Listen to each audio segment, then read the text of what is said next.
Quero aprender a criar um robô trader lá no ProfitChart, mesmo que você não saiba nada de programação, e aproveitar o novo módulo que a Nelogica lançou dentro da plataforma? Então, nesse vídeo eu vou te ensinar tudo de graça.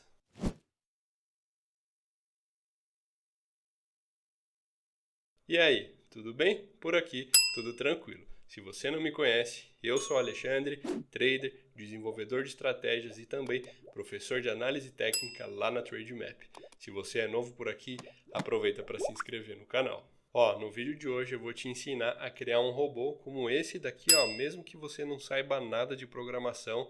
E esse sim vai ser um robô trader, aproveitando aí o novo módulo que a Nelogica disponibilizou para a gente aí na automação de estratégia. Esse é o primeiro vídeo então de uma série de 3 vídeos que eu vou fazer aqui para você poder criar esse robô aí do zero, e no final de tudo a gente vai ter ali uma estratégia baseada na famosa estratégia de inside bar para mini índice. A gente vai conseguir fazer isso totalmente de forma automatizada. Então vamos parar de papo, vamos começar direto aqui na nossa tela para a gente entender o que a gente vai ver na aula de hoje.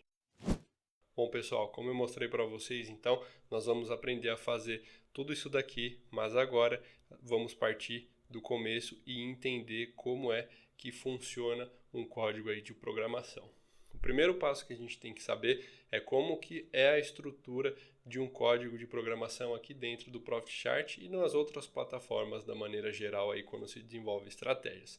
Aqui dentro do ProfitChart a gente vai ter 3 blocos principais. Esse aqui que todos os blocos aqui estão em amarelos, tá? Então esse aqui, input, que da tradução vem de parâmetros. O segundo bloco, muito importante, que é talvez o mais temido aí, são as variáveis. E por fim, o terceiro bloco, que é exatamente esse onde está escrito begin e end. Tudo que a gente for escrever de código na forma lógica e da estratégia vai estar dentro dessa condicional aqui de begin e end, vai estar dentro desse bloco. Eu vou explicando tudo aqui de uma maneira que a gente vai passando, eu vou tentar explicar um pouquinho de cada coisa, item por item, mas ao longo do desenvolvimento desse robô a gente vai entender isso a fundo, tá? Vamos entender primeiro aqui os 3 parâmetros que eu já criei no bloco aqui de input. Eu criei um offset de stop, um offset de entrada e uma tendência. Todos esses códigos aqui, isso aqui está escrito por mim mesmo, tá? Você vai lá e escreve, são parâmetros que você cria para o seu robô. Esse parâmetro serve para você conseguir editar o seu robô sem entrar no código. Então, se você está lá numa estratégia, funciona até mesmo como um indicador, por exemplo. Se fosse, vamos supor que isso aqui fosse uma média e eu tivesse um parâmetro para definir o período dessa média. Então, isso é algo que você cria para se tornar editável sem que você tenha que entrar dentro do código para isso, e isso facilita muito a sua vida. Então, esses 2 offsets que eu criei, tanto de stop quanto de entrada, significa que você precisa saber, é o básico, tá? Esse lance de offset, que nada mais é, eu não vou explicar muito a fundo aqui para não estender muito esse vídeo, mas saiba que no mercado existem 3 tipos de ordem: a ordem stop, a ordem a mercado e a ordem limitada. A gente vai usar muito aqui a ordem limitada e a stop, e a gente precisa saber que a ordem stop, na verdade, isso é o básico do que você deve saber para operar no day trade.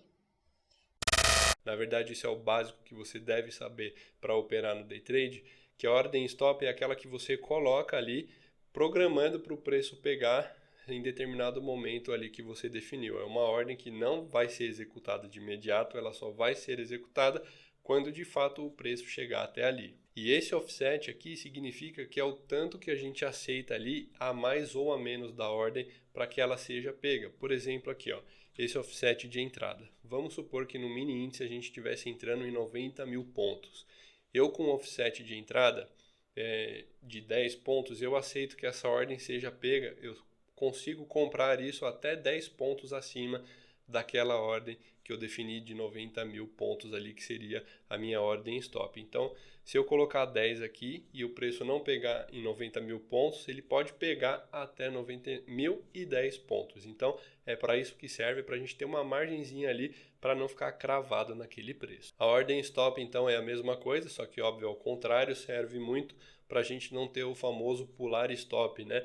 a gente poderia aqui pôr qualquer valor, tá? Não significa que a gente vai ser estopado em 500 pontos, mas é justamente para não correr o risco de pular a nossa ordem e a gente ficar pendurado ali no mercado. Então, essas são as duas ordens que eu criei, esses dois parâmetros que eu criei, o offset stop, o offset de entrada, e todos os parâmetros, todos os valores que nós damos a algum parâmetro, a gente põe entre parênteses. Então, offset stop, abre parênteses, 500, fecha parênteses e assim com todos os demais. Esse parâmetro de tendência aqui significa que qual vai ser o lado que a gente vai estar operando. Eu até deixei em verde aqui, ó. Tudo que está verde é um comentário, não faz parte da leitura do código, tá? Para fazer isso, você abre esse colchete aqui e fecha ele no final e escreve tudo dentro dele, que você consegue se organizar dentro do código. Então essa tendência vai significar o seguinte: o 0 vai indicar para a gente que o robô pode operar tanto comprado quanto vendido. O número 1, se a gente alterar lá, vai permitir somente operações de compra, e o número 2 ele só vai permitir operações de venda. Então esses são os três parâmetros. Saibam que a gente pode criar quantos parâmetros a gente quiser, mas para esse exemplo aqui, para essas 3 aulas, a gente vai criar somente esses 3. Agora vamos partir aqui para as variáveis, que é um tema muito importante dentro da programação, é impossível fazer sem elas, e eu quero explicar isso de uma maneira mais simples possível.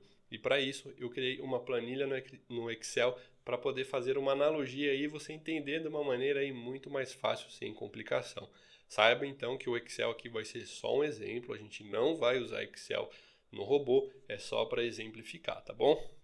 Vamos abrir a planilha aqui que você vai entender com o exemplo que eu vou dar. Estou com a planilha aberta aqui, essas 3 cores representam os 3 tipos de variáveis que a gente tem dentro do Profit Chart. Então, nós temos as variáveis do tipo inteiro, variável do tipo real ou float e variável do tipo booleano.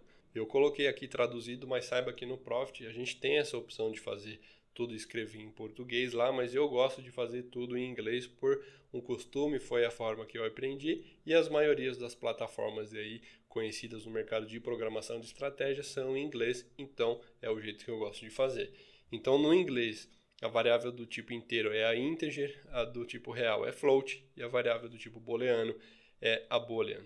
Então, o que difere uma variável da outra? A variável do tipo inteiro, como o próprio nome diz, ela aceita números inteiros, ou seja, são aqueles números que não tem vírgula, nada, são números exatos. 1, 2, 3, 4, 5, 15, 20, 30 e por aí vai. São números que não tem vírgula.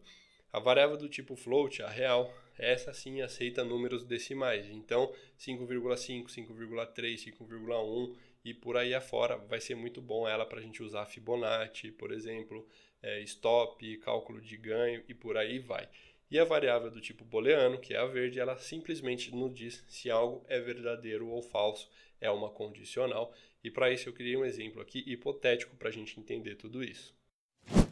Nesse exemplo aqui eu criei uma planilhinha para supor aqui um professor dando nota para alguns alunos, para a gente entender como é que ele conseguiria usar as variáveis para facilitar o seu dia a dia ali. Então, eu criei aqui 6 alunos, e olha só que nome legal desses alunos: mini índice, mini dólar, Petrobras, uma brincadeira aqui com o mercado. Mas vamos supor então que esse professor já tenha 2 notas aí que ele fez em 2 provas, por exemplo, a nota 1 e a nota 2, cada aluno tem a sua nota aí, e com isso ele tirou uma média de cada aluno. Então a gente tem a média calculada aqui, que nada mais é do que a soma de uma nota com a outra dividido por 2, e isso vai resultar na média e aqui uma nota final.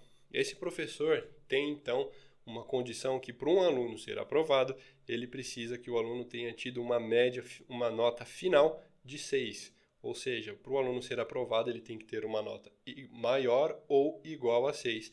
E para isso, de uma forma aqui, o professor teria que fazer 1 a 1, né? Vir aqui na situação e escrever aprovado. E no aluno de baixo escrever aprovado, mas ele pode facilitar muito a sua vida. Por exemplo, ele pode criar uma variável aqui, ó, média para ser aprovado, de 6. Vamos digitar essa média aqui. Olha lá que ele já pinta de amarelo, indicando que é uma variável do tipo inteiro. Com isso, ele vai conseguir saber se o aluno foi aprovado ou não de uma maneira visual aqui a princípio, né? Ele vai olhar aqui, ó, esse aluno tem uma média de 6,75, é maior do que 6, então ele pode vir e escrever aprovado. Só que se você entende um pouquinho de Excel, você sabe que a gente consegue criar uma fórmula aqui para dizer que a gente abre aqui uma condição, que é o que a gente vai fazer muito lá na programação, e explicar para o programa de uma linguagem de programação, escrever se tal número for maior ou igual a 6, você digita para mim que ele foi aprovado, se não, reprovado. E é isso que a gente precisa fazer, eu já fiz aqui, ó. Toda vez que aparecer 6 aqui, vai dar aprovado. Agora, por que eu quis dar esse exemplo aqui? Vamos supor que, por algum motivo, essa nota para um aluno ser aprovado não seja mais 6, seja 8.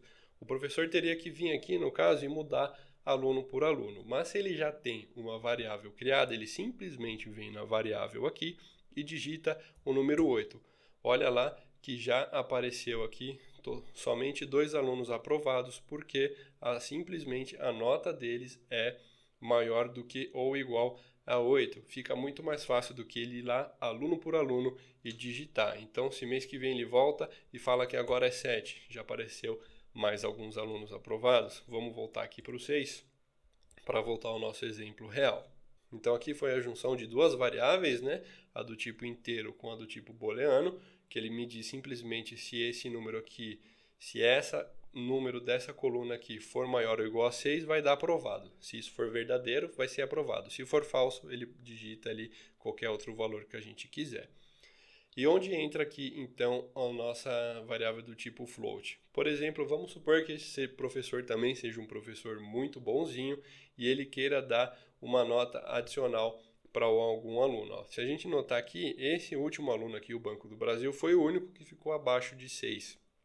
Ou seja, ele precisaria ali de 0,25 para ser aprovado. E o professor quer dar um ponto aí para cada aluno numa determinada tarefa, ele quer dar um ponto extra na sua média final. Então ele não precisa vir aqui e mudar nota por nota. Ele cria uma variável, de novo aqui, ó, ponto extra na média, 0,5, e ele vai somar. Perceba que a nota final de cada um teve um aumento de 0,5 pontos. Eu vou apagar aqui de novo, ó, perceba como vai mudar.